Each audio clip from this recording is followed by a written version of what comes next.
You are listening to I Am Refocused podcast with your host, Shemaiah Reed. This podcast is designed to inspire you to live your purpose and regain your focus. Now, let's tune into today's podcast. Hey, this is I Am Refocused podcast. You know what time it is. It is Thursday morning, and we are here at Rockefeller's Barbershop. Shout out to Rico Rodriguez, the owner of Rockefeller's. We have another fire show lined up for you today. Today we are talking to John Quintanilla. He is studying at Lady of the Lake University with his doctoral program, and we're going to be talking about leadership today. Today's topic is all about leadership. So right now, we'll welcome John, aka JQ. Thank you, man. That's awesome. I love that intro. Thank you. Oh, no great. problem, man. Appreciate it. How you doing this morning, man? I'm doing great. And shout out to Rico. He really, man, he's very inviting. He was great. Man, Rico is, man, he's going to wear an S on his chest because he saved today. We had a little technical difficulty earlier, but man, we are back and we're back strong. So, John, tell us a little bit about yourself, man. Yeah. So, again, I appreciate the opportunity to be here and stuff. Really, man, where do I start? I mean, I've been doing quite a bit of stuff here in town. So my wife and I, we have a ministry called LAMBS Project, and really what that is we're a church that kind of works in the seams. So a lot of times we have different programs or different organizations that we partner with that are touching in different areas of the church body that maybe our local church can't touch, right? And so one thing would be like we lead something called Mission South Healing Rooms, and so we focus on inner healing and deliverance prayer, and so we do that on Thursday nights, and then we're also connected with All Saints Radio. So on Sunday mornings, I don't know if you heard on the beat, right? So DMAC, I work a lot of behind the scenes with DMAC. We help with organizational stuff and merchandise support, things like that. And so we're kind of behind the scenes of organizations that are trying to get out there and work in the seams that are not normally in the church, if that makes sense, right? So that's really where we connect. The leadership aspect of it, we're connected. I'm connected with the fellowship. It's called the Fellowship of Pastors of San Antonio, which is really just a group of local pastors, local leaders that meet regularly. They actually meet every Wednesday, and that's kind of their home group, right? So if you go to a church and they tell you, hey, you got to get connected to the home group, I promise you, the church leaders are eating their own food here, right? Like they meet regularly with other church leaders in the city, and they're praying for each other. They're talking through issues. They're trying to see how we can continue to grow and make an impact within San Antonio. So what called you into this whole arena? Because it's not just leadership, it's also ministry as well. So what was your calling? When did you feel that calling come to your life, and was it something that you just grew up with? I didn't grow up in church. The funny thing is I did get baptized really young. I got invited by a friend to a church. We were getting in a fight actually, and he was like, hey, you like how to play basketball? And I was like, yeah, you should go to church with me. And so it was really young. I got invited. I got baptized really young, but like many, we make our testimony after we get baptized for some reason, right? We hadn't fully developed and fully grown, and so I started my own journey. I started a business when I was really young.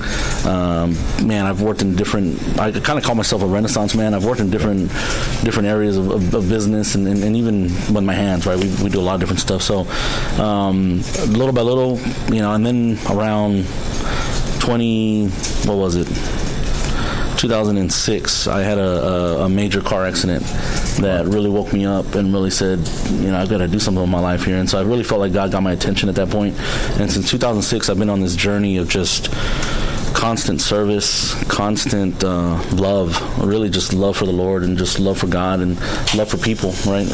Matthew 22, 36 and 40, like the greatest commandment really just kind of always resonates with me, and that's something that we always talk about at home, about we got to love God first and then love others as we love ourselves. And so that resonates in everything we do. So if you do LAMBS Project, if you do Mission South, if we're working with pastors, right? And that's why we always talk about we're very cross-denominational. We don't really focus on one denomination, whether it's Methodist, Baptist, Protestant. It doesn't really matter for us. For us, it's about the love of God. And if you love God and you love Jesus and you love people, then we're going to be able to work together without any problems. So with you working with churches and with pastors directly, tell us a little bit more about the LAMBS Project. Like, what is all that about and the details of that? Yeah, so we have so we do different programs. So my wife and I do a conference called the Power Couple, and so we believe in marriage, obviously, and we believe that a couple's brought together for one specific thing, is to call out Jesus in each other, right? So my wife, I need to be the greatest representation of Jesus to my wife, and my wife should be the greatest representation. So It's not a negotiation, it's not a contract, it's nothing like like that.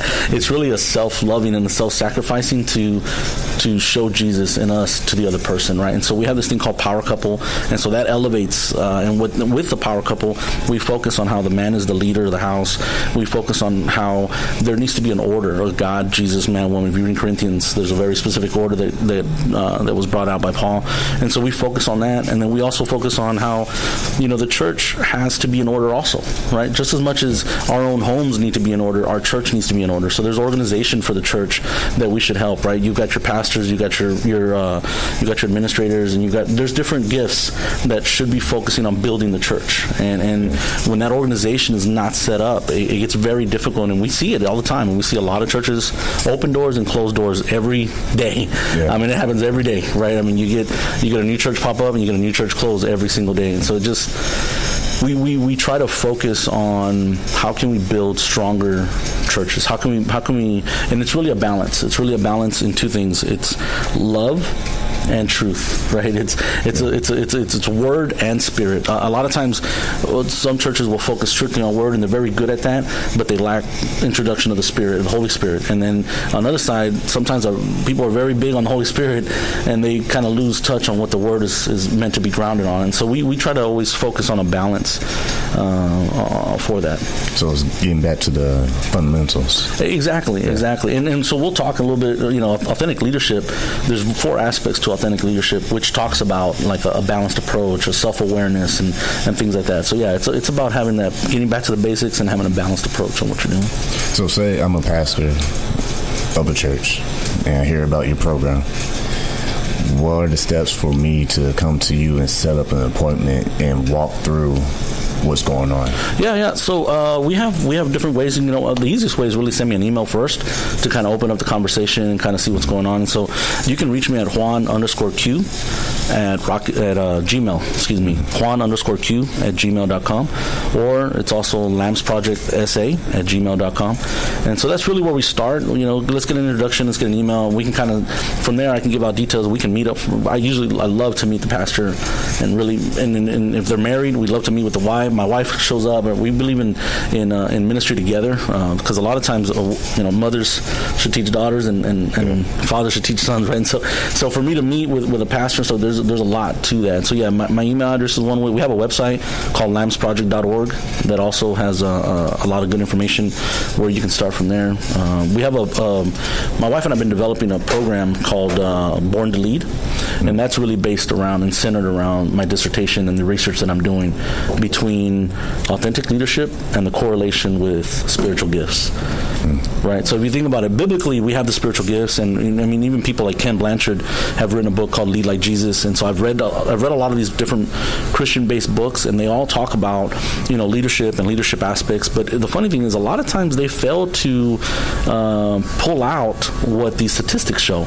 So leadership as a social science has statistics. It has information that you can use to say, this is the right approach, and this is, if you use this approach, this is, most of the time, this is the outcome you're going to get. Right? With social sciences, there's no proving, right? I mean, we know with the Big Bang Theory, with all those things are theories, right? And so, but with social sciences, when we say correlation, that means that if you do this, majority of the time, or what percentage of the time, you're going to be able to get this outcome. And so that's really, when we talk about the correlation between authentic leadership and spiritual gifts, that's what we're saying, is if you follow this methodology for leadership, and you can see these strengths in your spiritual gifts, these are the outcomes that you can expect.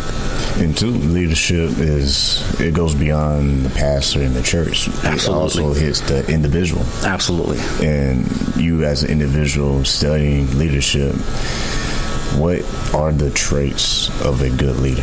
Yeah. Well, it's funny you mentioned that, because really, leadership as a science didn't get started with research until about the 1920s, and it started with what's called the great man theory, and really all that was traits.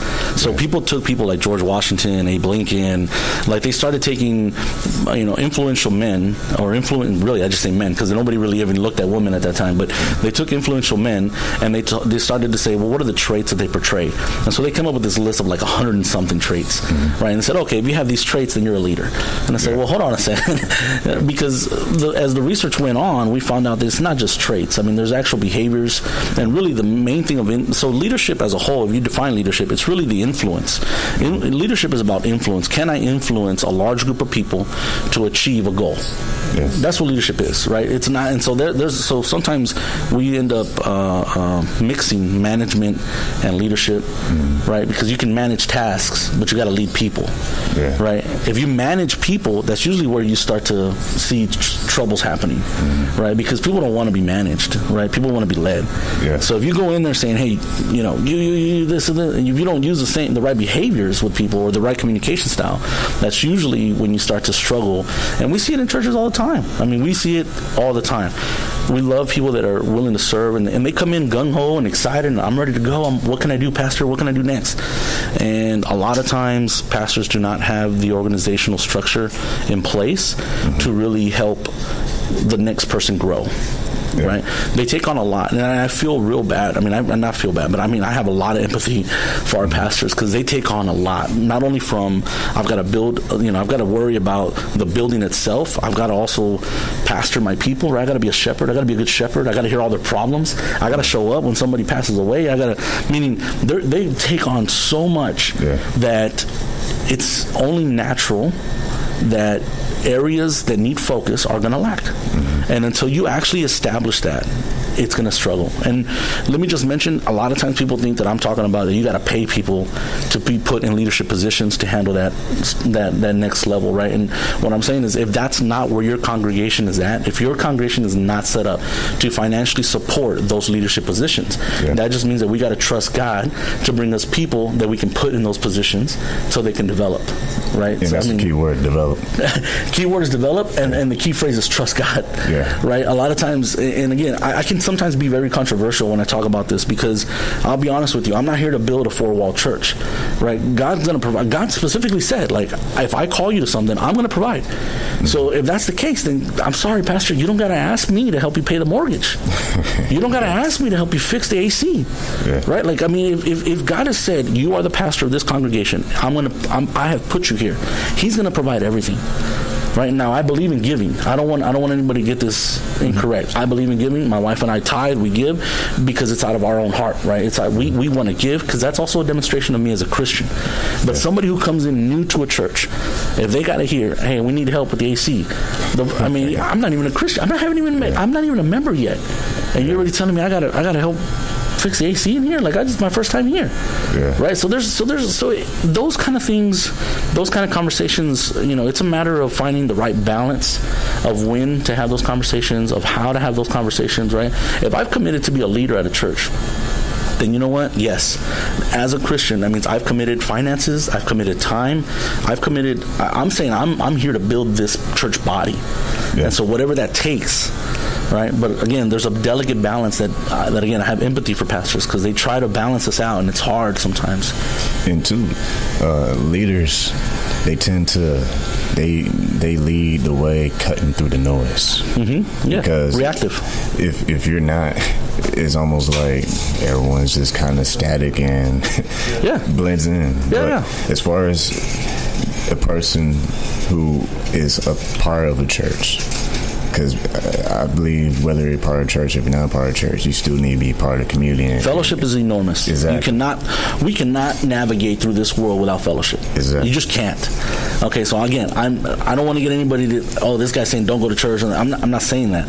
I'm saying you need to be connected to like-minded people that you can fellowship with that can help you navigate through this world, right? We have people that come all the time for prayer at healing rooms. And I'll ask them just nonchalant after prayer. So I say, hey, so where do you go to church and stuff? Just trying to find out, where they can get more support. And a lot of times I find people disconnect when they have a problem. That's the key. Yeah. And I'm like, hold on a second. Like, you just spent 5 years building relationships with people, and the minute you got a problem, you're going to disconnect? Like, no. Like, that's when you need them to rally, right? That's when you need them to come in and say, okay, let's help our fellow brother, our fellow sister. Let's see what they need, and we're going to walk through this journey until it's over, until it's done, right? vice versa, once their journey's done, guess what? There's going to be somebody that's going to be on a journey that's going to need you, right? And that's where you reciprocate, and that's where you give back, and that's where you. So yeah, I agree with you 100%. Fellowship is necessary to navigate through this world, right? From a leadership standpoint, that fellowship cannot get burnt out. I can't be so focused on everything I got to do to run the church, right? That's why you got to put an organization in place. There's a hierarchy for a reason. God, Jesus, man, woman. There's a hierarchy for a reason. And if we don't employ that hierarchy, if we say, well, everything stops at the pastor and everybody's got to go to the pastor. Hey, you know what? Let me throw you a little nugget, okay? Pastor is not even a title in the Bible. There you go. It's not. It's a gift. So if they're a pastor, and if their gift is to pastor the flock, to lead the sheep, that means that there's some other gifts, there's some other traits that need to be filled. I'm not saying that the pastor can't do it, because the Bible's very clear. We're given all the gifts. The Holy Spirit gives all the gifts. If you have the Holy Spirit, you have all the gifts. Don't matter. Okay? What is going to stand out is what's going to be needed at that time.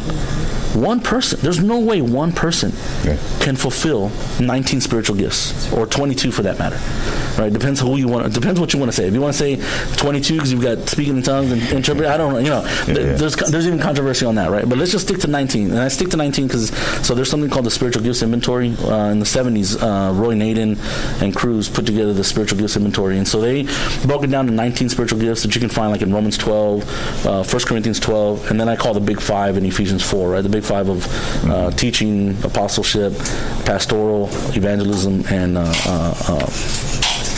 help me out. I just ran through them. Apostleship, evangelism, pastor, teaching, prophecy. Sorry, there you go. Prophecies, right? So even let's just talk about big five gifts, right? If you're only working on pastorship, you're missing 4 other ones, and we call those the big five. Like, so who in your congregation is running those other areas? Who's managing those gifts? Who has those gifts that can start doing? Because each one has different functions. They have a specific purpose. Their specific purpose. Evangelism is about what? Getting out there and talking to the community, right? Teaching is what? Teaching is about being able to say, okay, this is the information we're going to teach on Sunday school. Where'd you get that pamphlet? Or let me see this information. That teacher is not only teaching classes, he's evaluating, he or she is evaluating your material that you're putting out there to make sure that everybody in the congregation is getting the same information as a teacher. The pastor should be focused on the congregation and leading the sheep, right? So that's 3. So I've said 3. What do you got? Apostleship is kingdom building. So apostleship, really, if you've got an apostle in your house, they're great at administration. They're great at organization. They're great at setting all this stuff up. But you got to trust. Pastor, we gotta trust that they have that, right? And then you got to give the reins. That's the other thing too. It's really hard because if you think about it, I forgot the statistic I read lately. There was some research done in 2015 on the state of the church in America, and roughly 87% of people, U.S. citizens, declare as being Christian, and that could be many denominations, right? So it's approximately 80-something percent, 81%, something like that. Out of those 80-something percent, only 6% have a biblical view of the world. So no wonder we lack gifts in the church, right? No wonder we lack the spiritual gifts being stood up, because they're not even looking at it from a biblical lens. They're looking at it from a world lens. Exactly. Right? And so if we start to institute those positions and start to give authority in those areas, you start to establish a structure and an organization that you can then start to build and focus on other things. Man, that's really good, because when it comes to individuals being part of the community, being part of a church, is really you're not there just to be there. It's not a club. It's not just something you do as a routine. It should be some kind of meaning behind everything you do in life. So when you go to church, you're hopefully going to get fed, but not just get fed, but work out after getting fed, because you get nutrition, you need to work. Yeah. Well, I mean, as far as you know. Well, everybody's got a purpose, right? Like everybody's got a purpose, and so So when I started off going back to church, I started like I said, I went back in right around 2006, and yes, I was a baby. I was being fed. I needed milk. I didn't understand what was going on, but as I dove in, I started reading my word. I started reading information from other pastors, not just my own pastor, but John MacArthur, John Piper, who else? Mark Driscoll, right? Like I started picking up material, Francis Chan. I started picking up material from a bunch of different pastors and start kind of reading and learning and getting in depth. As that starts to happen, I start to mature and grow, right? So there comes a point where when I go to church, it's not about me being fed anymore, right? There comes a point where I got to feed others. I got to help with that part of it. Yeah. Right. So you're right. It's not when you join a church, it's not about you just sitting there. Have a good time every week and say, okay, good. I did my thing. Yeah. I got to go back to work. Get some chills. And pastors talk about this all the time. We hear this message all the time. You got to get activated. You got to get in. You got to get involved. We hear it all the time. The question is, how do we do that? How do we activate those people? That's where leadership comes in. It's about influence. The problem is that there's a lack of leadership. Because there's only so much influence a pastor can have, right? There's only so many tentacles he has to reach. So for example, if you're a pastor, I'm fairly certain if you're a pastor without a lot of organization in your church, you're probably stagnant around 100 to 200 people at the most. Roughly 80% of the churches in the United States are at that level, and it's because they're lacking the organization. They need to grow further. Yeah. Right now, we sometimes, and I used to be this person. I used to mock these mega churches and be like, "Man, I don't want no mega church. I don't want anything like that." But the thing about those mega churches is that they have the organization in place to be able to do more. Right, and I love to show how there's a church here in San Antonio. I won't name any names or but I was very impressed to hear a pastor was brought in a couple years ago with a debt of about a huge debt, millions of dollars worth of debt. Okay, in a matter of 2 years, 2.5 years or so, or I think it was like 2 years, they paid off the $1 million, the high $1 million debt, this is the building and facility and everything, and they've increased their missions giving. Wow! In 2 years. Right, like so. That's leadership. That's leadership, right? Yeah. Like that's not something that happens on accident. That's not. That's intentional. That's intentional. He came in. He said, "Okay, Lord, I'm submitting myself to you. What do I got to do? Hey, well, you got to cut some positions. There's some positions that are being paid for that you don't need. They should be voluntary. Hey, you got to cut here. Hey, you got to do this. You got to shift your mindset, right? You got to shift your mindset from paying bills to giving." Yeah. Right? Maybe that's part of it too. Sometimes pastors are so set on paying bills, we forget we got to give. Right? And so there was a mind shift change. There's a lot of things we can do to start getting our church and our congregation healthy organizationally to get to the next level. And speaking of getting to the next level, we're going to take this quick break, commercial break, but we will come back. We're going to talk more with JQ, and we're still here at Rockefeller's Barbershop. Shout out to Rico Rodriguez. Man, don't touch that iPhone, that smart device. We will be right back.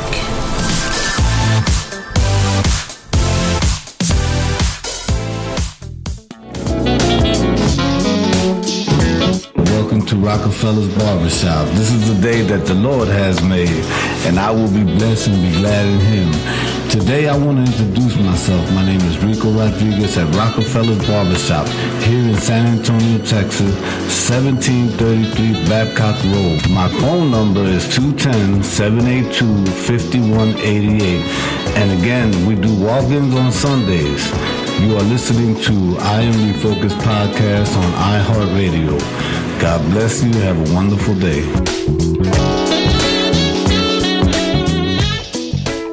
Does your website need more traffic? Well, visit overflowcafe.com today. They make websites popular, and over 41,000 people use their service to gain more customers. They are winning our business. What about you? Visit overflowcafe.com today.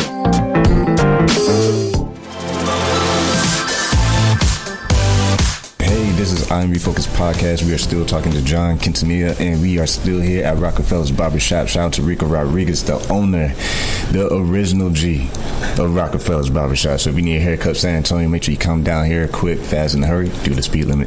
But make sure you come down here safely and get your haircut at Rockefeller's Barbershop. Man, John, JQ, man, we were talking during the break about... It's funny how you can have a nice luxury car but not know all the functions within the car. Yeah. And that's kind of like leadership. You might heard of it a lot. You might have been excited about maybe exploring becoming a leader. Yeah. But break it down for us. What are some of the specific features of leadership that one should know? Yeah, so that's a great analogy, man, right? Like, I buy this car, I don't even know how to use any of the tools. Mm-hmm. And so that's what it is about leadership. Everybody loves the term and the word leadership, but we rarely know what that means. And so again, I gave a definition earlier, right, of leadership, saying being able to influence a large group of people to a goal. Yeah. Right? So there's a couple aspects there. Number one, what is my goal? And then during the break we were talking about how as a leader, you can put me in any task. Like you can say, hey, I need you to lead these people to do this. Okay, I can solve that. Right? I don't feel like there's any task that I can't do. Even if I can't build a house. I don't know how to build a house, but guess what? I got people in place that can build the house. All I got to do is lead them to get to that goal. Mm-hmm. So you got to know the goal. What are you trying to reach? What are you trying to get to? You also got to be self-aware about what you are good at and what you're not good at. Yeah. Right? And be willing to accept that. Be willing to say, okay, I'm terrible at this. So I need to get some people that are good at it and let them run with it. Right? Don't hinder them. That's why you brought them in. Exactly. Right? So that's one. So that's a couple things. So one is, what is my goal? What am I trying to reach? Two, am I self-aware enough to know that I need other people in place? Or am I narcissistic to think I can do it all? I mean, so in the break we were also talking about personality types, right? So earlier we talked about how the research started with traits and what were those traits, and then it kind of evolved. There was a survey done by the Globe. It's called a Globe Project Group, and they came up with 5 big personality types that can impact leadership and how they relate to leadership. And so those big 5 are openness, conscientiousness, extroversion, agreeableness, and neuroticism.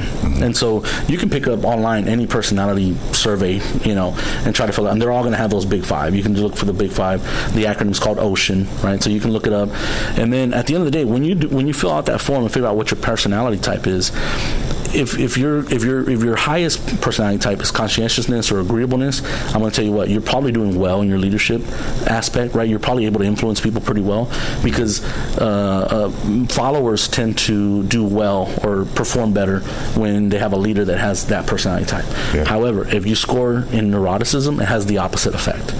So if your personality type is neurotic, you're probably struggling to lead people, or you probably have a lot of attrition. People probably leave a lot faster. Yeah. And they struggle to stick around because nobody wants to follow according to the research. This isn't JQ saying, hey, this is your problem, right? I'm saying according to the research that is out there, if you have a neurotic personality, people do not want to work for that. True. That's just so. If I have a church, and I've got to understand that as a leader, right? So part of it is self-awareness, and that's why my research is the correlation between authentic leadership and the spiritual gifts. And the reason I do that is because I love God and I love Jesus, right? And so I want to bring in my spiritual aspect, and that's where the spiritual gifts come in. But at the same token, I don't want to ignore fundamental research that's already in place. Exactly. Right? So there's 4 characteristics to authentic leadership. One is relational transparency. The second one is an internal moral compass. The third one is a balanced approach. And the fourth one is self-awareness. Right? So if we break those down, if we start off with relational transparency, what does that mean? What you see is what you get. It's integrity, right? And that's biblical, right? The way you see me talking here, with the things that I'm talking about, how I act or how I function is no different on a camera, behind a camera, at work, at home, with my kids. I'm not different with my kids. I'm not different with my wife than I am with my boss, right? If my boss is my boss. Like I gotta work for a living, right? But at the same time, just as much as I would serve him because he's giving me a check, it needs to mean I need to serve my wife. It needs to mean I need to serve my kids. And so integrity. So that relational transparency, you gotta be willing to allow people to see who you really are. Exactly. Right? And it's okay if we're ugly. Jeremiah 17 says that our heart is wicked above all. Right? Only the Father knows the true heart. So it's okay that we're wicked. Like God is saying, we're wicked. You're wicked. Like it's okay, bro. Like you're gonna be all right. You got flaws. Yeah, you got flaws. Yeah. It's okay that people know them. Yeah. You don't got to hide it, but let's work through that, because that's how we're going to grow. Don't stay there. We got to grow, right? So relational transparency, an internal moral compass, I feel like that's... And this is hard because I'm currently taking an ethics class, and I struggle with this, man, because there's categories about ethics that people say, well, is it for the greater good? You know, should you tell a white lie if it's going to help somebody? Should you? And I'm literally having these debate conversations in class because my internal moral compass says no. Like, no. Yeah. A white lie is a lie. Like, there's no, I mean, you can't justify what it on is. Or off. It's on or off. Like, my internal moral compass is strictly biblical, right? And so when people say, well, you can't be that hard to the letter, or it can't be. No. Jesus was black and white. He said, he didn't say I came to cancel the old law. He said I came to fulfill the law, right? So it is black and white. Like, it is very stringent, and that's the beautiful thing. And you'll read, if you go to lambsproject.org, you'll read one of our core values says we're inclusive and exclusive. Yeah. We're both. We want everybody to join in, but at the same token, it's kind of exclusive because you got to believe in Jesus Christ. Exactly. So I mean, right? That gets tough, right? But so the second part of it, so there's relational transparency, an internal moral compass that you got to stick to, right? The second part is a balanced approach, and so that balanced approach of leadership means you can't be too high and you can't be too low. Meaning, when the tough gets tough, you can't let everybody know that you're falling apart. Mm-hmm. And when you're celebrating victories, you can't let everybody know that you're jumping up like, you just beat LeBron in the finals or something. Like, you can't, you know what I mean? Like, there's a balanced approach to what you're doing. Your behaviors have to resonate with everybody, right? Yeah. And then the last one is, again, self-awareness. That's an aspect of authentic leadership. And self-awareness, you'll hear it in different things. You'll hear it in even emotional intelligence, right? There's 4 aspects to emotional intelligence, which is self-awareness and social awareness, and then self-management and social management. And so you'll hear it multiple times. So you hear self-awareness in transformational leadership. You hear self-awareness in charismatic leadership. It was even a trait that was talked about in the Great Man Theory, right? So self-awareness has been a big thing about leadership all the time. And so being self-aware means I understand what I'm good at, I understand what I'm not good at, and I'm okay with both of them. I just need to know where I need to put people in place and where I need to shine. Yeah. And so you got to balance that out, right? So just to kind of offer the listeners a couple more things. So they can look up transformational leadership. They can look up authentic leadership. So actually there's this thing called the full-range leadership model that kind of talks about like 9 aspects of leadership and where you fit in. So there's a lot of research out there in leadership that can really help get started. And if you want to contact me, like I said, you can send me an email. Yeah. You can contact me. We can talk. We can chat about it if you want some more information. My goal with my dissertation is to finish my research to show how authentic leadership and spiritual gifts relate. How that correlation is there even a correlation? I don't even know, man. Like I got to do this research.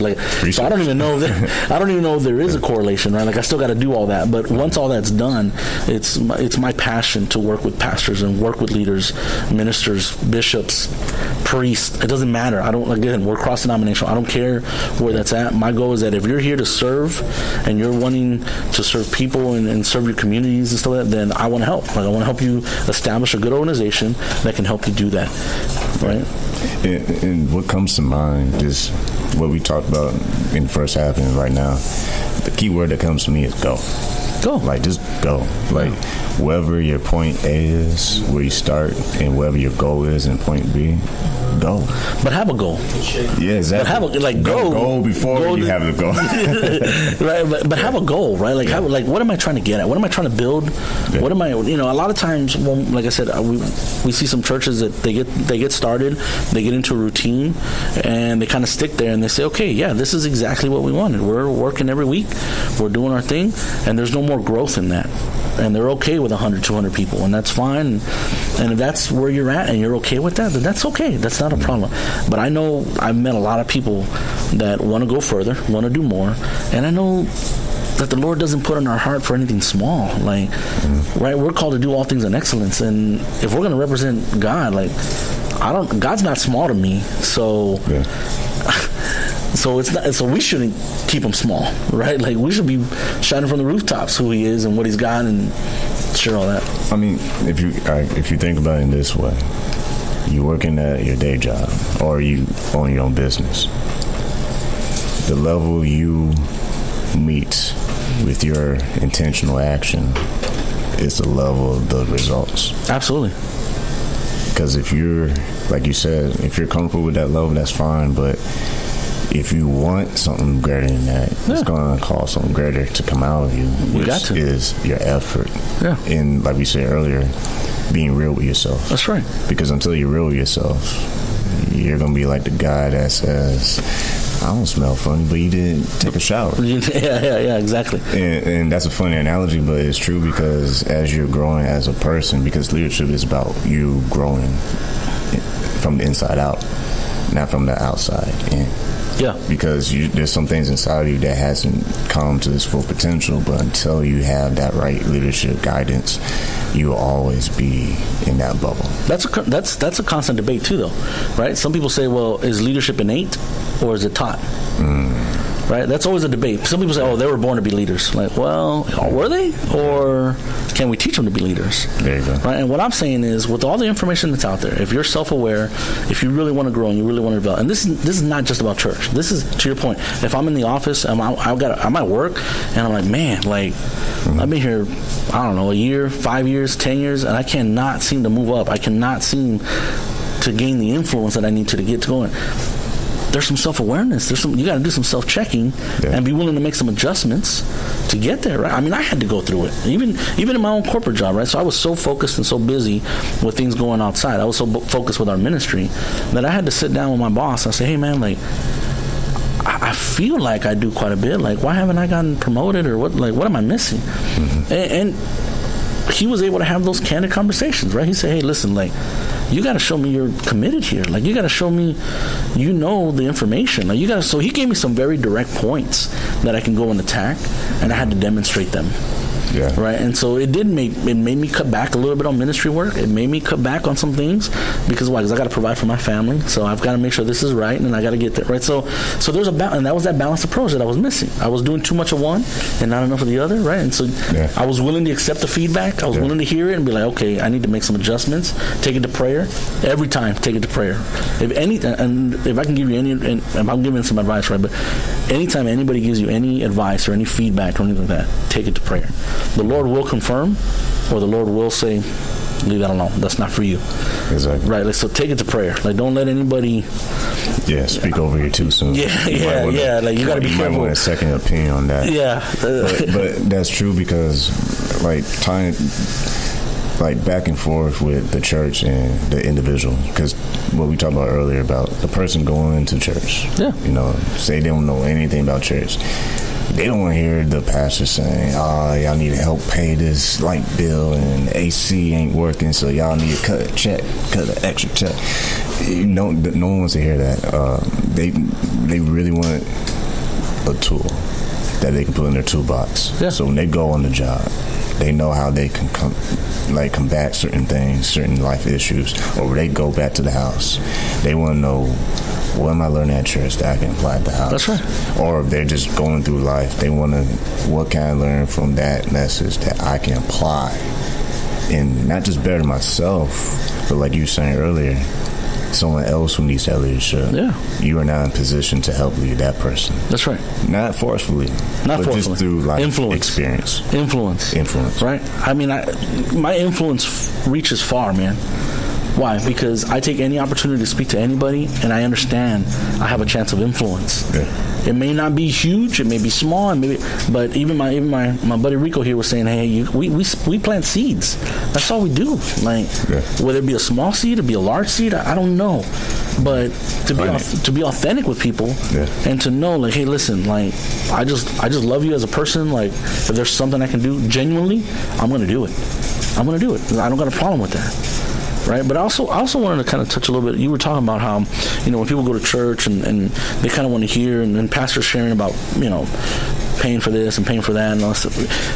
It's a communication. So one of the biggest aspects of leadership is communication. Mm-hmm. If you read Ken Blanchard's book, Lead Like Jesus, one of the biggest things that stick out is communication. So if we read Jesus' parables, he always started with, let him who have ears hear, right? Like, meaning Jesus knew that I'm going to speak some stuff that maybe over some people's heads, and they may not get it. But I'm not going to take my communication level down so that everybody can get it. Right? Like, I'm going to speak what needs to be. I'm going to speak truth. Yeah. And I'm going to expect some people to help you understand. There you go. Right? That's why he had 12 disciples. That's why he sent out 70.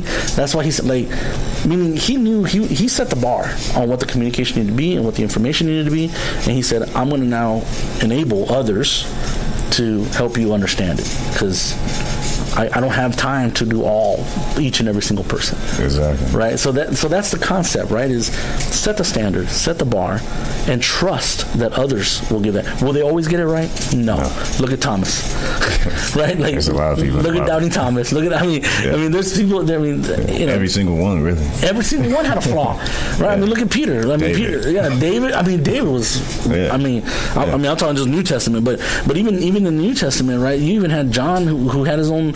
James and John were called the sons of thunder. Why? Because they had anger issues. They wanted to fight all the time, right? So they had their own issues that they had to deal with. But Jesus still trusted them to carry the message and led them. Mm-hmm. Right? I mean, you don't get anything out of this conversation if you can get that one small little point. That would do you some justice, because it takes time in relationship, man. Because back to what you said about love and truth.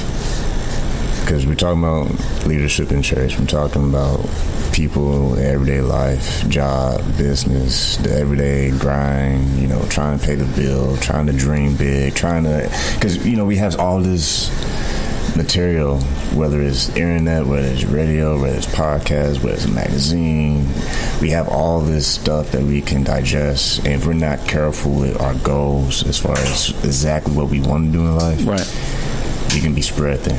No. And all the information you're giving, that's right, all information that they can get from their pastor or from a church or a school, it can be information overload. That's right. Which is the number one tool the devil has. It's called distraction. Boom. That's the number one tool the devil has. Mm-hmm. If I can distract you with all the bells and whistles, with all the extra stuff, right? To my point, I was so busy in ministry. I wanted to grow ministry. I wanted to do this, I wanted to do that. Your job's lacking. You got to support your family.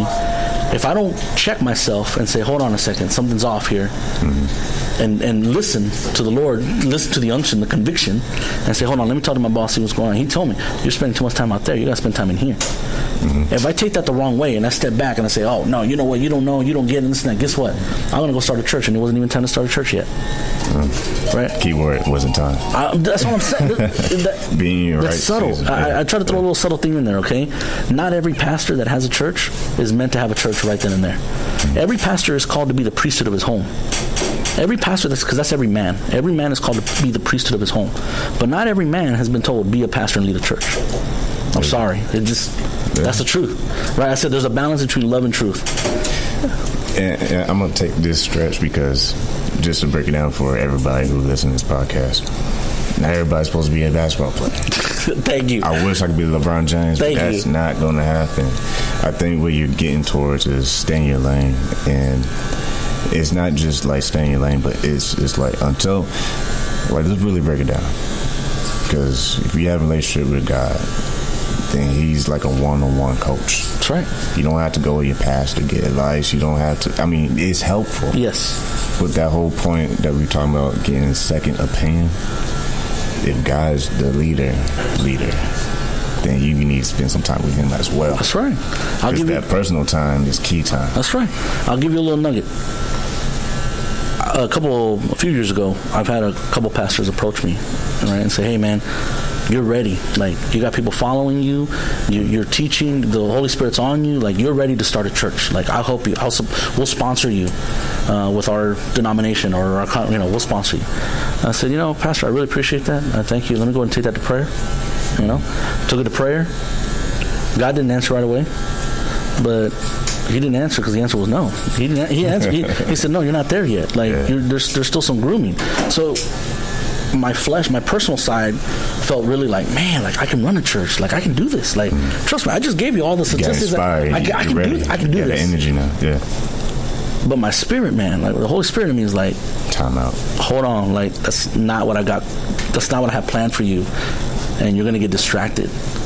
right? And so I went back to the pastors and I said, hey, listen, I really appreciate it. I'm honored that you think I'm at that level, but God hasn't told me I'm ready to open a church. I'm not here to. I can't do that. And so what I'm saying is, when we do that, when we step out into things that maybe are outside of God's will, we tend to trust man. Hey, give me some more money so I can pay the mortgage, instead of trusting God to bring the money. Right? So like, it's a hard, again, sometimes this can be kind of controversial for people, and it's hard, but it's about self-awareness, and it's about understanding, like, am I out of my element? Am I out of time? Am I out of my lane at this moment? Right? And should I be shifting and doing something else? It's an everyday thing. I mean, the main thing, too, that I want to drive to people is an everyday practice. Yes. You don't go to the gym one time and get muscles. No, that takes years. That's right. Of just doing everything right. That's right. It's not just working out, but eating right, sleeping right. No. But tying that back to what we were talking about, the ultimate leader is God. And until you keep working that out with him, it doesn't matter what church you go to, it's going to be the same results. Yeah, you're going to have the same. That one-on-one is not in line. Yeah. And pastor, when you go to church, pastors will tell you, hey, you got to open your Bible, you got to do this, you got to do that. And I'm the one sitting in the back saying, pastor, like, I'm going to school, I'm going to work, I got kids, I don't got time to be reading every morning. Like, what are you talking about? Yeah, like, I'm the skeptic, man. I'm the worst. I'm the one that's like, well, man, this is all you do. I'm giving you my money so you can do that every day. That's how bad I am. That's how wicked Jeremiah said. That's how wicked my heart is. That's how I start to think. And then I have to step back and say, hold on a second, like, all he's saying is have a relationship. So relationship means, if I'm listening to worship music, if I'm talking to right now we're having church, if I'm talking to my brother about Jesus, if somebody comes up to me and I give him my last hamburger, or if I give him my last $20, that's giving, that's time with Jesus, that's fellowship. Like, meaning every minute of your day has to be about God. It's a devotional. It's a meditation on a word, right? Before, I used to say, man, it's hard for me to remember scripture. It's hard. But what I started doing is I started taking little pieces. So I know the full armor of God now, right? And so when I can't remember anything and I'm just kind of feeling overwhelmed and I need to just meditate on the word, guess what I do? Ephesians 6:10, my battle's not against flesh and blood, but against the principalities and evils that roam this earth. Like, that's it. That's all you need. Like, that's all you need. If that's all you can remember, that's all you need right now. I'm a bust someone's bubble out here. Because they will say, but that's, you're just reading, you're religious, whatever. But y'all know how to call those stats in NBA. Oh, yeah. Playoffs. Yeah. Y'all know it like the back of your hand. There's no difference. Oh, yeah. It's wherever you're intentional. Yeah. Wherever you are really focused on wanting to build. Yeah. You're going to build it. That's right. Whether it's excuses or if it's discipline to get you to where you desire to be. And where you desire to be will line up if, God's purpose is getting you there. That's right. Because without that, you're almost like, I like to say this all the time, it's like going to Detroit but no map. Yeah. Good luck. Good luck finding that place. Yeah. Good luck finding where you're at. Because that map helps you and guides you to where you are, right? Yeah. And where you need to go. So if my heart is about helping pastors and learning how to be a leader, and so God called me to go to school, and guess what? There's a lot of statistics, a lot of information that I've got to learn. And now, with me getting my doctorate in leadership and organizational leadership, people are looking at me as an expert. So I've got to know the stats. Like, I got to know the information in and out, accountability. Right? Accountability to it, right? But here's the funny thing. Before this, like a few years ago, I was in fantasy football, like every year. Like, but you was on it though. I was on it, bro. I knew every stat. I could tell you what. I could tell you if it was going to rain. You knew the rules of the game. Everything. Like, there was no doubt. Isn't that funny though? The reason why I had to bring it up is because, like, I'm just like everybody else. I have flaws. Yeah. There's a lot of times I'm not building my relationship with God, whatever. But hey, I'm putting it out there in all 13 countries that's listening to the podcast. Like, hey, Shemaiah has flaws too. But to your point and what we're talking about, it's funny how we can have so much knowledge of maybe the wrong things. Distractions, yeah. So much knowledge in distractions, but not in what our purpose or what our drive is, right? Mm-hmm. So when I decided to start school, this is my 5th semester, so I counted in semesters because it's like 5 out of 12. So I think I'm on 4. So I think I'm like a year and a half in, 18 months in. Yeah. When I decided to get back into school, I said, you know what, I really got to get to know and get this information. Guess what I had to do? I cut out fantasy football. Why? Because I don't have headspace for that. Like, you got to cut the fat, right? And so now, I still participate, right? My buddies, they do the thing. I say, yeah, sure, I'll go draft a team. But guess what? I'm not spending 5 weeks up to draft day to go study and get all the info for 2 or 3 hours a day to get ready, right? Now I just kind of like, I see this. Yeah, okay, we'll pick whoever, because it's about at this point, it's about the fellowship with these guys for me, right? I'm just trying to hang out with them and just be like, hey, listen, this and that. So I'm just trying to stay connected to fellowship, but I'm not going to allow whatever we're working on to distract my purpose. My purpose is to teach them how to be leaders. Last time I checked, if your favorite football team or favorite basketball team loses, you don't stop. They don't even know your name. You see what I'm saying? They don't even know your name.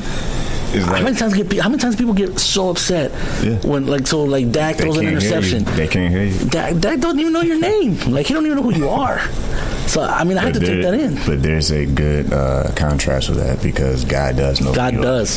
He named you. And even if you do lose on certain days, He don't forget. He don't forget. That's right. Man, that was a great discussion, man. We went a little over, but I know we have to get you out because you are on a busy, tight schedule. But once again, talking to JQ, if I can put it that way, here at Rockefeller's Barbershop. Shout out to Rico Rodriguez. Before we let you go, man, what would you like to tell the audience before we leave?